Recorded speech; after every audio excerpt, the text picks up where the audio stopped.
मित्रांनो, प्रश्न बघा. प्रश्न आहे घड्याळावरचा. प्रश्न काय म्हणते बघा, 4:32 तास याचे तास, मिनिटे आणि सेकंदात तुम्ही कसे लिहा. तर आता काय करायचं माहिती आहे का, आपल्याला 4:32 तास आहेत, याचा आपल्याला तास, मिनिटे आणि सेकंदामध्ये लिहायचं आहे. हे 4 घ्यायचं, हे 4 तास तसेच पूर्ण झाले तुमचे त्या ठिकाणी. आता हा 3 आहे, म्हणजे लक्षात ठेवा तुमचा पॉईंट 3 आहे, म्हणजे 0.3 आहे. हे 0.3ला काय करायचं माहिती आहे का, 6 गुणायचं. 6 साइन 3 किती आलं, 18. का 6 गुणायचं, कारण 0.1 म्हणजे 6 मिनिटे असतात राजा. आता काय करायचं माहिती आहे का, पुढचे जे 2 आहेत तुमचे, ह्याच्या जागी 0 लिहिला तुम्ही, पॉईंट 3च्या जागी 0 लिहिला आणि इथं 2. 0.02 याला गुणायचं 36. कितीनं गुणायचं, 36.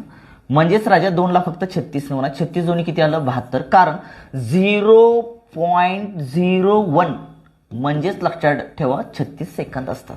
म्हणून डायरेक्ट 2ला किती गुणायचं, 36. 36 दोन्ही किती आलं तुमचं, 72. कारण पॉईंटला पॉईंट कॅन्सल होणार तुमचे.